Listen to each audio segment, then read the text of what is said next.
everyone. It's Candace with the Inspire You Network, and I have the BAMs with me, and I also have a special guest with me, Mr. James White, our very own James White. And when I sent his email, I sent it as James White Jr., and he quickly told me that that's his dad. Well, right.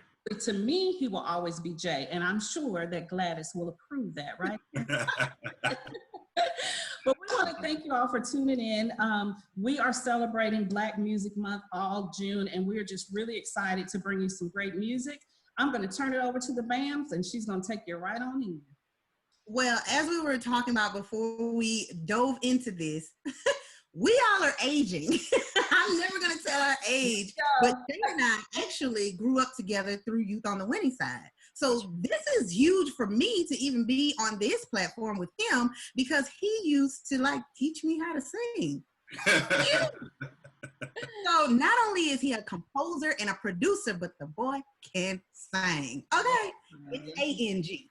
So we are so thrilled to have you here. How are you doing? I am well. How y'all doing today? Good.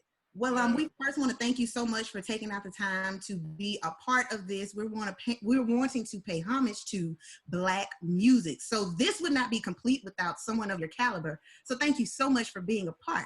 So without further ado, we're going to dive right in. And you know, with Inspire You, we have to know what inspires you. But with this question, what about music inspires you? That's a huge one. Everything. You know, for me, as early as I can remember, and music has been a part of my life. I can't breathe without it. Like, seriously, I can't. Something in me has to have music in some sort every place in my life. I cannot function without music. It's the wrong question to ask me because it's a necessity for me, whether I'm creating it, whether I'm listening to it. I have, in every phase of my life, I've been inspired by something musical, and in every facet. Whether it's growing up in church and singing in church choirs and being a part of things like you mentioned with Youth on the Winning Side, which was so vital for me, or whether it's school with classical music or choral music, or whether it's growing up and listening to hip hop, R&B, country even. I went through a white boy phase in the 80s. So, you know, like everything, jazz, all of it. I mean, music is vital to the enrichment of my entire life. I can literally helps me breathe. That's how important music is to me. Mm-hmm.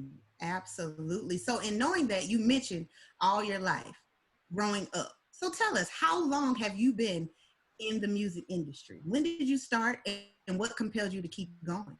Well, officially, you could say I've been a part of the music industry, so to speak. Well, I started directing choirs when I was 9 years old. Mm-hmm. And it was actually off of, I talked too much. Because at our church, it was the youth choir, and all the girls were directing the youth choirs. And I told the adult leader, I told her, so you never let boys do anything here. And so she said, okay, well, you're going to direct this song.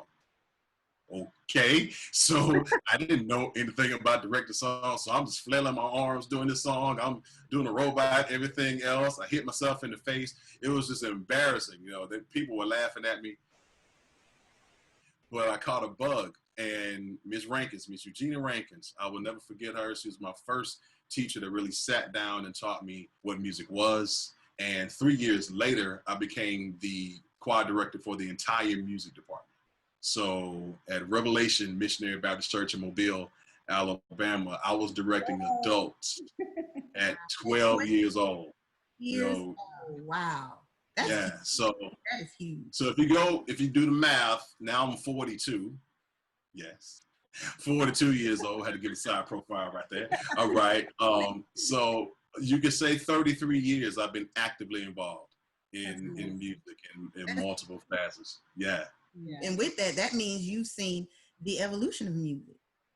Seen a lot. Good, bad, and ugly. Yeah. So let's talk about that evolution. Give us your opinion of how you see music has evolved from back then when you first started to today. Give us some positives and maybe some negatives that you see. Oh, wow. Well, man, so I grew up early 80s. I'm an 80s baby, but you know, my parents went to college in the 70s. So I was growing up listening to albums and 8 tracks. Okay.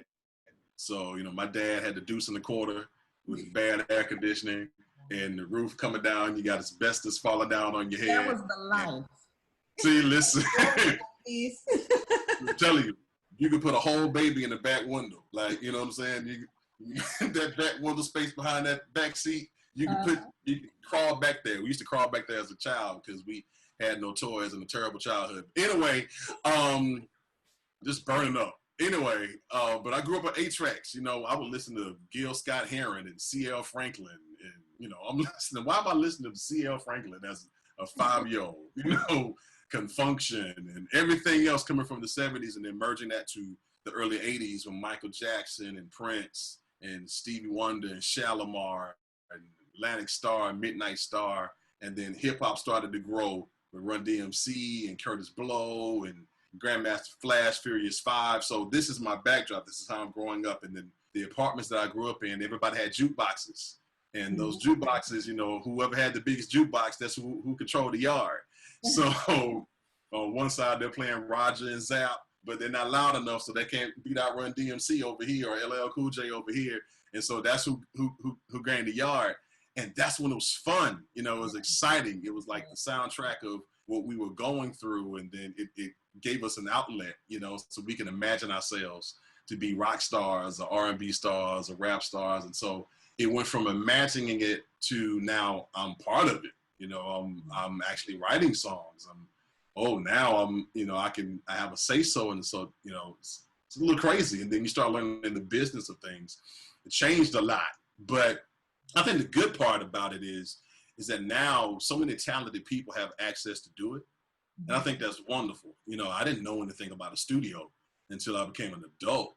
You know, most of mine was on stage performance art, but I didn't know anything about recorded music until later when I got into college and going back to that end. And I remember being so nervous and what does this mean? What does that mean? And people weren't willing to teach me. So I had to learn this stuff myself, what it all meant. But now you can buy a laptop, a microphone, learn how to get a studio audio equipment downloaded on your computer, and you can record at home yourself. A lot of people don't know this. There's a good number of hits that are played on today's radio that are recorded in like hotel rooms. Wow. They're recorded in apartments where you don't have to spend thousands of dollars for recording studio time. And so it's an interesting time now. You've got access. And that's great for talented people. It's great for talented people who don't necessarily have those inroads. You know, you can go Roddy Ricch is a great example of that. You know, you can go from no one knew you 5 months ago to having #1 hits, all because, you know, and you don't have to spend a whole lot of money to do it. Right. So from the creative aspect, you know, we got a lot of great creativity, but the bad side of it is everybody's doing it. Yeah. And so with everybody doing it, music isn't as precious anymore. You know, when back in the day when it was WBLX, WGOK, that's all we had. You know what I mean? But now streaming services and everywhere else, I mean, you can get music from everywhere. So everyone's doing it. Everyone's flooding the market. And so you don't have those precious songs anymore. You know, songs that stand the test of time because we're all getting a whole bunch of songs. And it's the gift and the curse, you know, because I feel like I have something precious, but when do you put it out? Because you don't want it to get lost with all of the thousands of songs that happen to be out there. So it's a great time, but it's a busy time as well with that. Yeah. And I just have to say, you know, give my opinion on that. I agree. You know, everybody's putting out music, but everybody's not putting out good music. Right. That's the thing. You know, music is nothing like it was back when I was growing up. That was music. Not to say the music today is not good, because I love hip hop. I'm like, you know, I love, you know, different genres of music. But when you listen to the lyrics, sometimes I'm like, I could do that. Y'all don't want me to, but I could. Please don't, Candace. Don't do it. I love you, but don't do it. But you know what's different? You know what's different? You're talking about like music in the 70s. And let's just juxtapose it to what we're dealing with now with how the climate is in 2020. At this particular point, you need music more so than any other time. Absolutely. And with artists like Marvin Gaye, Curtis Mayfield, Teddy Pendergrass, they would take their music. James Brown always did it. They would take their music and speak to what's going on in the world. Yes. Bob Marley, they would speak to music that's going on in the world. Yes. And 80s, you still had the same thing. Stevie Wonder would write songs that spoke. Michael Jackson did, with Man in the Mirror. They would speak to things that are going on now. I think more so now people are using music as a stream of income to build themselves without necessarily having the responsibility of saying, I have something to speak to. So the songs that last the longest are the things that mean the most. I'm speaking to something, and whether it went number one on the charts or not, it's going to last a long time because I can go back 10 years ago, 20 years ago, get that song, and it's still relevant right now. It's still giving me hope and healing. But I think right now we're just, I want to be an artist, but with artistry comes responsibility. And those who are the most responsible, those who have something to say. Everybody can sing. A whole bunch of people can rap, but everyone's not saying something. And so whatever your line of music is, if you have something to say, you're going to have an audience. Agreed. So you are, tell us what you're doing right now. I mean, you will always be a motivator, but tell us what you're doing right now. I'm glad you said that too. I appreciate that. And I stick up for my city. I'm Mobile. I'm down the Bay. You know what I mean? So,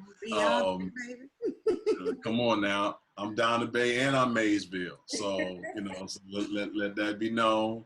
And I went to high school in Tomerville. So, I'm Mobile all day. And I'm proud of it. What'd you say, Bam? I just said Davidson. Okay. Since we're throwing out our alma maters. Okay.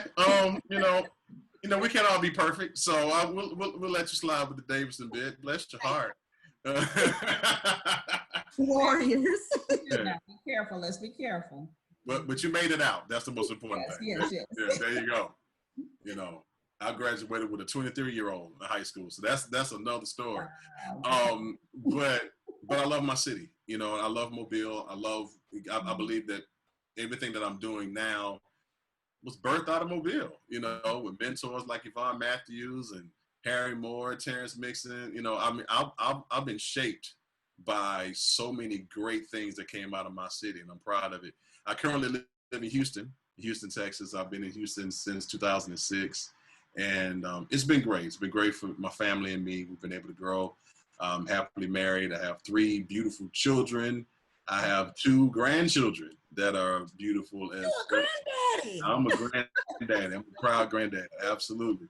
And so we're blessed here. I've been able to write and arrange for artists, and it's been so cool to do that. Songs that you have heard, songs that you may not have heard, but I've been busy. Actually, the latest one, speaking of Yvonne Matthews, I wrote the title track to her album called Glad. Wrote that for her, and so to have the opportunity to do so many things like voiceovers for commercials and promos for radio stations and companies, it's been amazing where music has taken me. A few years ago, I released my debut single, a song called Never. And it was just me and my wife. We didn't sign with anybody. We didn't have any funding, any backing. Paid for everything ourselves, released it ourselves, and it got up to number 6 on Billboard. Wow. And so that was crazy. Went to 42 different countries, and like, wow, it's places I've never been, and the song was there. We released a challenge on the internet, a Never Challenge, and that lasted for like 7 weeks. It was crazy. So, there's so many ways you can be successful in music, and I've learned that over the past few years. It's been a blessing for me. Very good. So we're going to talk about your performance. Bam, you want to take him into his performance? Absolutely. So, before we go, we must allow you to grace us with your talent and what you. So tell us, what will you be performing for us today? Okay, so grace us with the talents. That is just funny to me. So I asked Candace, I said, do you have any requests? And she said, I wanted something uplifting and inspiring. And I said, okay, that's what I'm thinking. I'm thinking, okay, let me find a song that's been uplifting. And then she said, also something that you wrote. And I'm like, ooh, did I write anything uplifting lately? So I was like, I haven't. So I just wrote this song yesterday. Oh, wow. That I'm about to do. We're premiering it. This is the world premiere. This is the world premiere, the debut. He's gracing us with it. So y'all won't know that I messed up because you never heard it before. That's so, but I figured in light of all that we've gone through here in 2020, whether you're talking about the pandemic, I'm still mourning the loss of Kobe Bryant personally. But even on a deeper personal level, I've lost a lot of friends this year.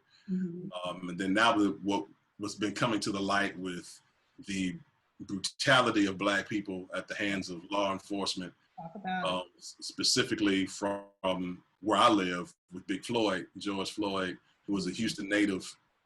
And to see that and to see what's happened with Breonna Taylor, to see what's happened with Ahmaud Arbery, to see what happened with Sean Reed, and so many names that we can't mention because they haven't been filmed or recorded.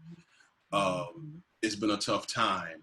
And so I wanted to write something that reflected how I felt, reflected how we feel, but also for us not to lose hope. In the midst of all of this, I still believe God. I still believe in God. I still believe that He's able. And so this was a song of hope. And this song is called All Good. Okay? All right, here we go.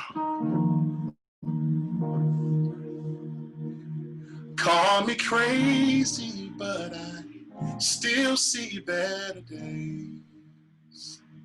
Better days. Skies are hazy, but I still see brighter days on the way. All this pressure wants to pull me away from my faith, but I'm convinced that God will have the final say. He'll make a way somehow. All of this is gonna work out for our good.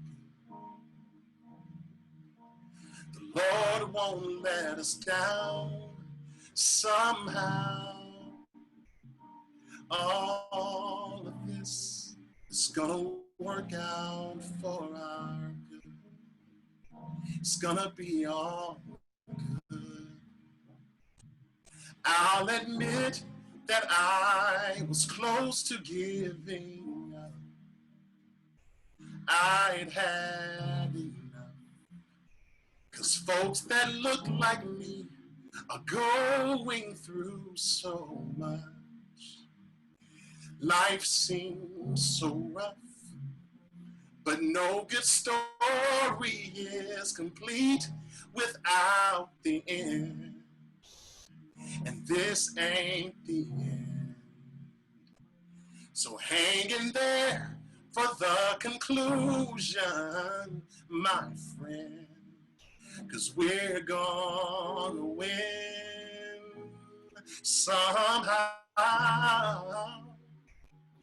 All of this is gonna work out for our good. Our God won't let us down somehow. All of this is gonna work out for our good.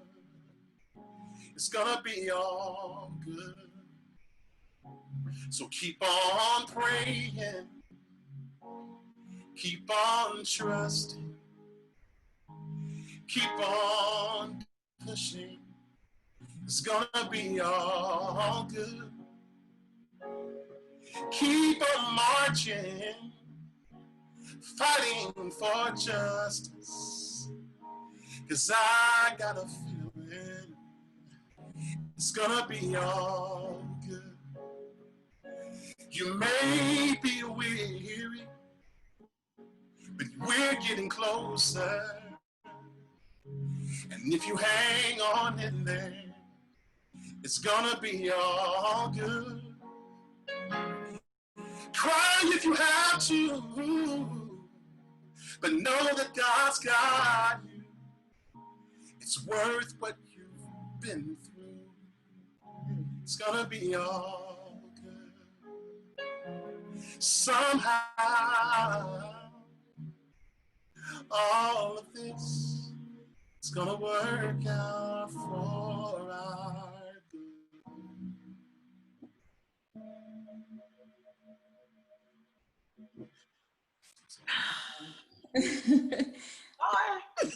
I know, I'm just a So little. as I hold back my tears, That was absolutely that beautiful, and I can't even say thank you enough for those words, because we are going through a very trying time right now, and people are hurt, we're angry, and there's just so much going on. But if we can just pull together, put our strengths together, know that we're going to make it through this. And words are just very profound right now. Thank you so much for that. Thank you for the opportunity. I appreciate it. I really do. Thank you so much. As I gather myself, Yeah. before we go, we must ask that you share your contact information, because if people want to reach out for your services or just for advice, consultation, things like that, we want them to be able to get in touch with you. So would you mind sharing your contact information? Fantastic. And once again, ladies, thank you again for this opportunity. I mean, if you didn't say what you said, you wouldn't have pushed me, Candace, to even write this. And so I appreciate this. You don't get copyright or publishing rights to this. I'm sorry. No, it's not happening. I will. It doesn't happen until the paperwork is signed, right? No, I already copyrighted the song, so it's Fair enough. I'll give you a hug the next time I see you, and that'll work. There we go. But for anyone on social media, I'm all on the social media. You can reach me at James H. White on Facebook. I'm J. Harris White on Instagram. I'm J. Harris White on Twitter. You can email me at jameswhitebooking@gmail.com. Once again, that's jameswhitebooking@gmail.com. We have new music that is coming out later on this year that I am very, very, very excited about. And actually, we're looking at doing a listening party in Mobile in the fall. So once the pandemic lifts, definitely. I got you. Contacted me there. Well, I don't know. Well, okay. Let's make a red carpet out of it then. All right. Be my manager. All right. Let's make it happen. I like it. But also James White Music. I have a page on Facebook specifically for my music, James White Music, there on Facebook. So you can reach me personally at James H. White, or the music page at James White Music. And also YouTube. I have a YouTube channel as well. We're getting new information, new videos to pop up there for the summer. So I'm excited about that. And reach me there. I will contact you. You will hear directly from me right now. But more things to come. All right. Great. Well, again, thank you so much, Jay. Thank we really appreciate so it. much. I'm proud of you, girls. Thank you all. Thank you for having me. Viewers, thank you so much for tuning in. We want to encourage you, as always, to remain vigilant, stay safe, wash those hands, wear those masks, and register to vote. Let me say that again. Register to vote. Thank you so much. And as always, we'll see you next time.